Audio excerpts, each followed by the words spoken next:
Inductor और capacitor. साथियों, जो इंडक्टर होता है इसको हम लोग हिंदी में प्रेरक बोलते हैं,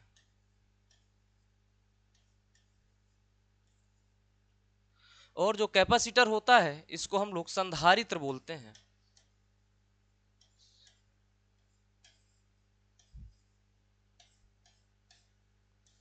संधारित्र।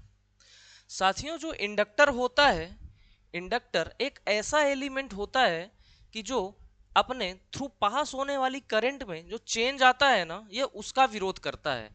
तो इंडक्टर जो हुआ वह चेंज इन करंट का अपोज करेगा। जिस प्रकार से जो हमारा रजिस्टर होता था, रजिस्टर करंट के फ्लो होने का अपोज करता था, करंट कोई फ्लो हो रहा है तो वह उसका अपोज कर रहा होता था, उसी तरह जो इंडक्टर होता है, इंडक्टर चेंज इन करंट का अपोज करेगा।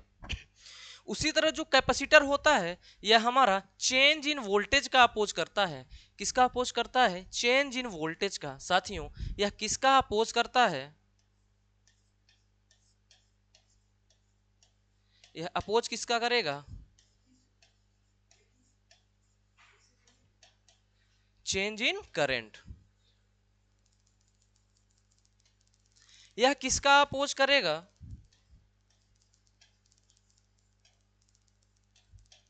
Change in voltage. Change in voltage. प्रेरक जो होगा वह अपोज करेगा चेंज इन करंट का, और जो कैपेसिटर होगा वह अपोज करेगा चेंज इन वोल्टेज का। और वह गुण, वह प्रॉपर्टी जिसके माध्यम से यह ऐसा कर पा रहा होता है उसको हम लोग इंडक्टेंस बोलते हैं। और कैपेसिटर में देखें तो जिस गुण के कारण यह चेंज इन वोल्टेज कर पा रहा है, चेंज इन वोल्टेज का अपोज कर पा रहा है, उस गुण को हम लोग कैपेसिटेंस बोलते हैं। साथियों, इंडक्टेंस को, इंडक्टर को जो इंडक्टेंस हुआ,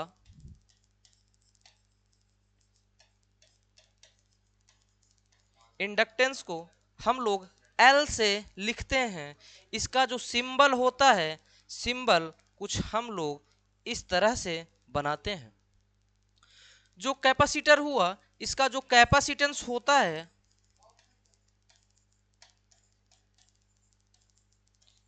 जो कैपेसिटेंस होता है उसको हम लोग सी से लिखते हैं, और जो उसका सिंबल होता है उसको कुछ हम लोग इस तरह से बनाते हैं। साथियों, जो इंडक्टेंस की जो यूनिट होती है, इंडक्टेंस की जो यूनिट होती है यह होती है आपकी हेनरी। हेनरी। उसी तरह जो हमारा कैपेसिटेंस हुआ, इसकी जो यूनिट होगी वो होगी क्या? फैरड। फैरड। साथियों, हम लोगों ने अभी तक देख लिया कि इंडक्टर जो होता है वह काम क्या करता है? चेंज इन करंट का अपोज करता है। कैपेसिटर क्या करता है? चेंज इन वोल्टेज का अपोज करता है। इंडक्टेंस का जो सिंबल होता है वह एल होता है। कैपेसिटेंस का जो सिंबल होता है वह सी होता है। इंडक्टेंस को हम लोग इस तरह से दिखाते हैं, कैपेसिटेंस को हम लोग इस तरह से दिखाते हैं, और जो इंडक्टेंस की यूनिट हुई वह हेनरी हुई, और जो कैपेसिटेंस की यूनिट हुई वह हमारी फैरड हुई। साथियों, आगे कंटिन्यू करते हैं अगली स्लाइड में। अब हम लोग देखेंगे कि इलेक्ट्रिकल के टर्म्स में हम लोग जिस तरह हम लोग जो रजिस्टर होता था, देखिए जो रजिस्टर होता था, रजिस्टर होता था यहाँ पर आर। अगर यहाँ पर कुछ वोल्टेज की पोलरिटी कुछ इस तरह से दी गई है, करंट कुछ इस तरह से डायरेक्शन में है, तो यहाँ पर ओम के नियम के अनुसार V equal to I into R हो जाता था। उसी तरह अब हम लोग देखेंगे इंडक्टर और कैपेसिटर में क्या होगा। साथियों, इंडक्टर की पोलरिटी अगर इस तरह से वोल्टेज की दी गई है, करंट कुछ इस तरह से है, और इंडक्टेंस इसका L हो, और कैपेसिटर का भी बना लेते हैं, कैपेसिटर कुछ इस तरह से हो, वोल्टेज की पोलरिटी कुछ ऐसे हो, करंट की डायरेक्शन कुछ ऐसे हो, और इंडक्ट कैपेसिटेंस इसका कुछ ऐसे हो। तो इनमें हम V और I के बीच क्या रिलेशन होगा, और इसमें V और I के बीच क्या रिलेशन होगा। साथियों जो यहां पर होगा हमारा V is equal to L into DI divide by DT। यहां पर करंट के जो चेंज है ना उसको हम लोग DI बाई DT से, इसी तरह यहां पर हम लोग देखते हैं यहां पर I होगा जो C dV बाई DT। साथियों कैसे याद रखेंगे, हम लोग देख रहे हैं यहां पर जो वोल्टेज था वह हमारा जो रजिस्टर करता क्या था, करंट का जो फ्लो होता था उसका अपोज करता था। यहां पर जो इंडक्टर है हमारा वह चेंज इन करंट का, देखिए यहां पे चेंज इन करंट है, चेंज इन करंट का अपोज कर रहा है। उसी तरह जो हमारा कैपेसिटेंस हुआ वह चेंज इन वोल्टेज का अपोज कर रहा है, चेंज इन वोल्टेज का अपोज कर रहा है। ये हो गया हमारा इलेक्ट्रिकल्स के टर्म्स में V और I के बीच इनका रिलेशन। साथियों अब आगे देखते हैं कैपेसिटर और इंडक्टर में। देखिए जो प्रैक्टिकल इंडक्टर और कैपेसिटर हुए हमारे, तो अब देखते हैं हम लोग प्रैक्टिकल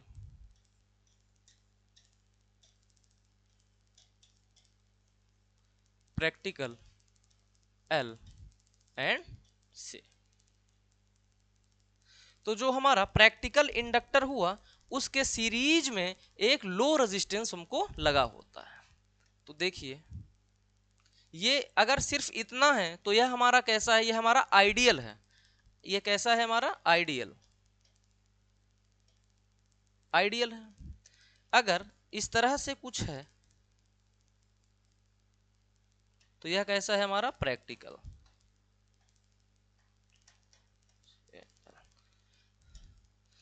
जहां पर यह जो R होगा ना, इस R की जो वैल्यू होगी वह कितनी होगी, लो होगी, यह लो।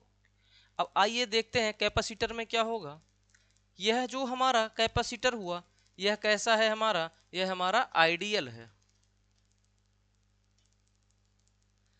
अब अगर प्रैक्टिकल कैपेसिटर की बात करें तो प्रैक्टिकल कैपेसिटर के पैरेलल में एक रेजिस्टेंस लगा होता है, और यह जो रेजिस्टेंस होगा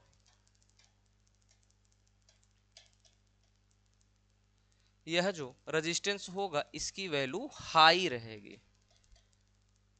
इसकी वैल्यू हाई रहेगी। अब आगे देखते हैं हम लोग कि इसमें एनर्जी के पावर और एनर्जी में क्या पता चलता है। साथियों पावर एंड एनर्जी,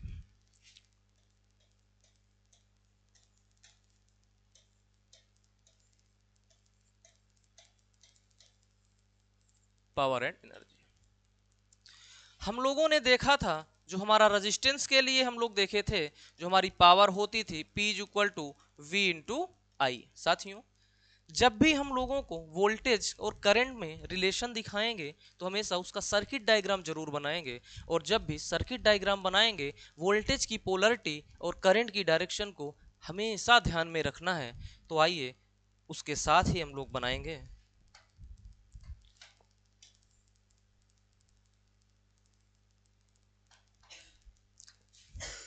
जो रजिस्टर हुआ कुछ इस तरह से है,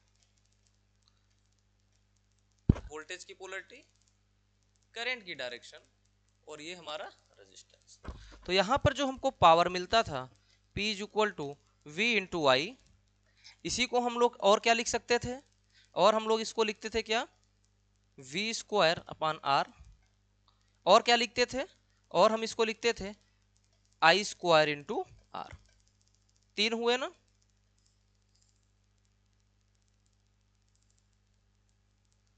I square R, V square upon R और V इंटू आई। अब इसी तरह हम लोग देखेंगे इंडक्टर में, तो जो इंडक्टर हुआ हमारा उसका कुछ सिंबल हमने बताया। अच्छा एक बात और साथियों, जब तक क्वेश्चन में कुछ भी ना दिया हो तो हम लोग हमेशा आइडियल इंडक्टर और कैपेसिटर मानकर चलते हैं, इसीलिए मैं यहाँ पर रेजिस्टेंस जो कि लो होता है उसको मैं नहीं शो कर रहा हूँ। तो यहाँ पर हमारा हुआ L, यहाँ पर हुआ कुछ I, और पोलैरिटी कुछ इस तरह से वोल्टेज की हो। तब जिस तरह की पोलैरिटी और करंट की डायरेक्शन है, उन्हीं सब चीज़ों के लिए ये जो रिलेशन लिखे जा रहे हैं वह ट्रू हैं। इसलिए वोल्टेज की पोलैरिटी और करंट की डायरेक्शन को ध्यान में रखते हुए हम लोग कोई भी फार्मूला याद करेंगे और कॉन्सेप्ट्स में अप्लाई करेंगे।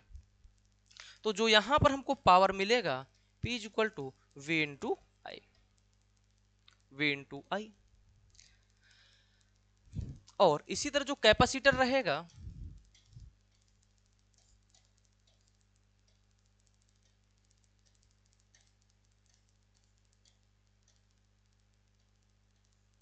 यहां पर भी जो पावर का रिलेशन मिलेगा वह क्या होगा, V इंटू आई। साथियों, इसमें इस तरह का कोई रिलेशन हमको नहीं मिलता। यहां से वो बात अलग है कि हम आई की जो वैल्यू होती थी, यहां से हम आई का जो हमको रिलेशन मिलता था वो हम यहां पर पुट कर सकते हैं। आई का रिलेशन क्या होता था, आई का रिलेशन होता था L into D I by D T. तो इसको हम यहां पर पुट कर देंगे तो हमको क्या मिल जाएगा, V into L D I by, sorry,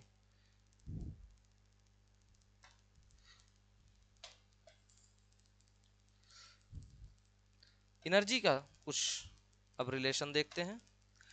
जो यहां पर जो हमको एनर्जी मिलती थी,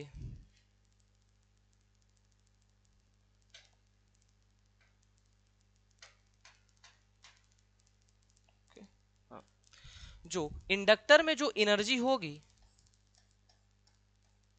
जो होगी हाफ एल आई स्क्वायर। जो कैपेसिटर में जो एनर्जी होगी वह होगी हमारी हाफ सी वी स्क्वायर। साथियों, ये सब फार्मूले अभी लग रहा होगा कि कितने फार्मूले हैं, कैसे याद होगा। यकीन करिए, ये सब फार्मूले जब आप क्वेश्चंस की प्रैक्टिस करेंगे तो मुंह जबानी आपको हमेशा याद रहेंगे, हमेशा याद रहेंगे। जिस तरह से हम लोग रजिस्टेंस के लिए V equal to I R याद करके रखे हैं, उसी तरह इंडक्टर और कैपेसिटर के भी बारे में जो भी फार्मूले हैं सब याद हो जाएंगे। तो half L into I square, half C into V square. साथियों, एक बात यहाँ पर ध्यान देते हैं, जो रजिस्टर है, जो रजिस्टेंस का जो हमको एनर्जी मिलता है वह हो जाएगा हमारे पास पावर इंटू टाइम, या फिर V I into T, V I into T. साथियों, जो रजिस्टर है हमारा, वह जो पावर को एब्जॉर्ब कर रहा है, जो एनर्जी उससे वो जनरेट कर रहा है, वह उसको एब्जॉर्ब करके क्या करता है, डिसिपिएट कर देता है, वह उसको स्टोर नहीं करता। बट जो इंडक्टर और कैपेसिटर होते हैं, वो जो पावर गेन किए, वहां से जो उन्होंने एनर्जी को एब्जॉर्ब किया, उसको डिसिपिएट नहीं करते, बल्कि वह इसको स्टोर करते हैं। इसलिए जो हमारा रजिस्टर हुआ, जो हमारा रजिस्टर हुआ, वह कैसा है हमारा, एनर्जी डिसिपिएटिंग, डिसिपिएट एनर्जी,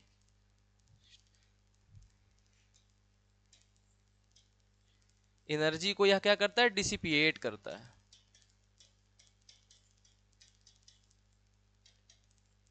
डिसिपिएट करता है। जो इंडक्टर हुआ, यह हमारा क्या करता है, एनर्जी को स्टोर करता है, एनर्जी को स्टोर करता है। जो कैपेसिटर है, यह भी क्या करेगा, एनर्जी को स्टोर करेगा, एनर्जी को स्टोर करेगा। बट इंडक्टर और कैपेसिटर दोनों एनर्जी को स्टोर कर रहे हैं, तो फिर इंडक्टर और कैपेसिटर की जरूरत क्यों है अलग अलग। साथियों, जो इंडक्टर है यह एनर्जी को स्टोर करता है, और जरूरत पड़ने पर जब सर्किट की डिमांड होती है तब वह उसको डिलीवर करेगा। पर जो एनर्जी को स्टोर करेगा वह किस फॉर्म में करेगा, मैग्नेटिक फील्ड के फॉर्म में, मैग्नेटिक फॉर्म, मैग्नेटिक फॉर्म में। जो हमारा कैपेसिटर है, यह जो एनर्जी को स्टोर करेगा, यह किस फॉर्म में करेगा, इलेक्ट्रिक फील्ड के फॉर्म में, electric, electric field.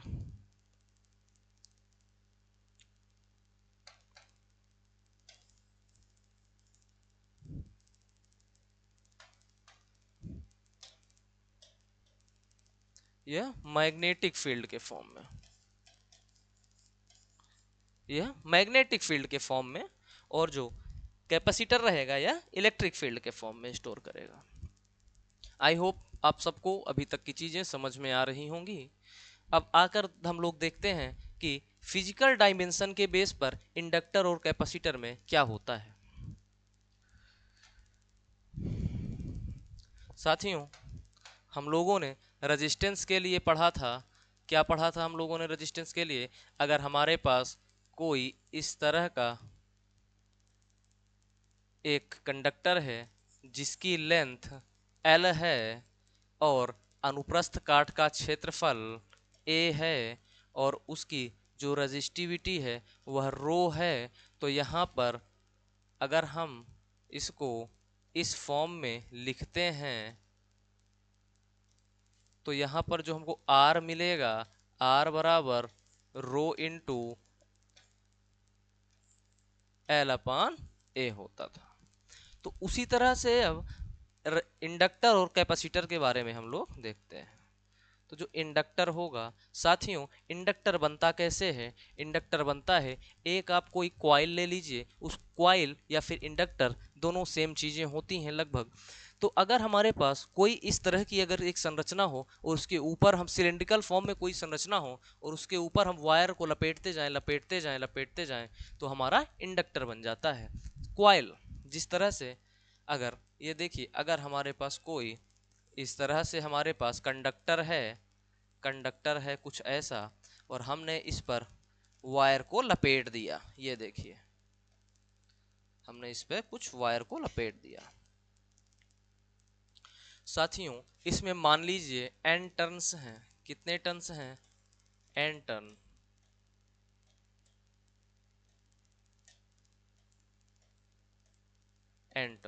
n turn हो, और जो इसकी जो लेंथ हो वह मान लीजिए L हो और अनुप्रस्थ काट का क्षेत्रफल वह A हो।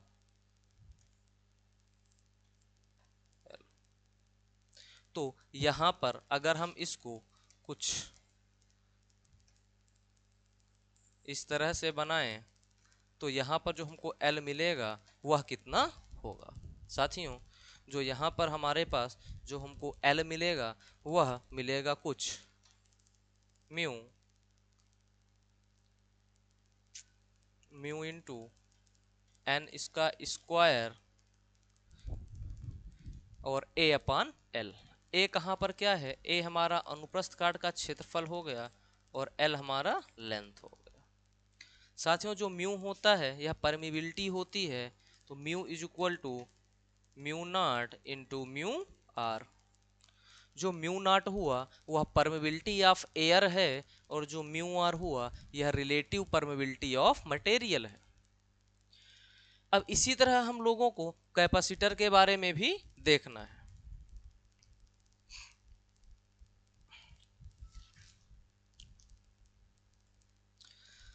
आइए देखते हैं कैपेसिटर के बारे में। तो कैपेसिटर अगर हमारा, कैपेसिटर होता क्या है? कैपेसिटर साथियों जो बनता है वह होता है, देखिए कैपेसिटर इस तरह की संरचना है कि हमारे पास दो मेटल प्लेट हों, उनको हम थोड़ी दूरी पर सेपरेट करें और उनके बीच हम कुछ डाइलेक्ट्रिक भर दें, डाइलेक्ट्रिक मटेरियल भर दें, तो वह हमारा कैपेसिटर बन जाता है। तो अगर हमारे पास पैरेलल प्लेट कैपेसिटर हों, जैसे देखिए कुछ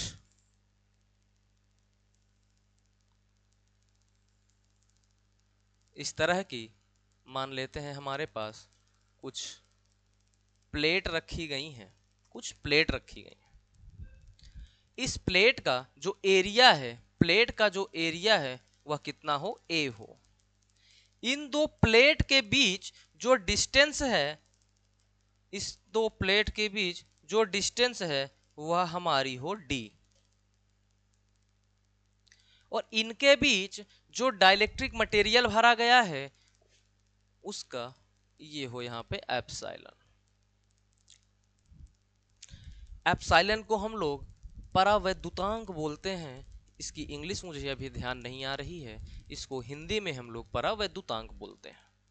सेम उसी तरह जिस तरह से वहां पर हम लोग म्यू के बारे में देखे थे, उसी तरह से यहाँ पर ई के बारे में हम लोग डिफाइन कर सकते हैं। Is equal to E naught into E R. यह परावैद्युतांक एयर का होता है, यह रिलेटिव होता है इस मटेरियल का, जिस मटेरियल को हम यहाँ पर फिल करते हैं। जैसे डाइलेक्ट्रिक मटेरियल कौन से होते हैं, वही इंसुलेटिंग वाले मटेरियल हमारे डाइलेक्ट्रिक मटेरियल होते हैं, जो एयर जो करंट के फ्लो को ना होने दें। तो जब यहाँ पर हम लोग जैसे प्लास्टिक हो गया, रबर हो गया, पेपर हो गया, माइका हो गया, कुछ भी ऐसा मटेरियल भर देते हैं, कुछ भी ऐसा इंसुलेटिंग मटेरियल भर देते हैं, तो जो करंट होगा वह पास ऐसे नहीं हो पाएगा। तो इसका जो हमको मिलेगा क्या, कैपेसिटेंस, अगर हम इसको कुछ इस तरह से दिखाएं कि, तो यहाँ पर जो C होगा यह क्या होगा, यह जो C होगा यह होगा हमारे पास, इसको एप्सिलॉन कर लीजिए आप, A upon D, sorry A upon D, A upon D। उम्मीद कर रहा हूँ कॉन्सेप्ट्स की क्लियरिटी अच्छे से हो रही होगी।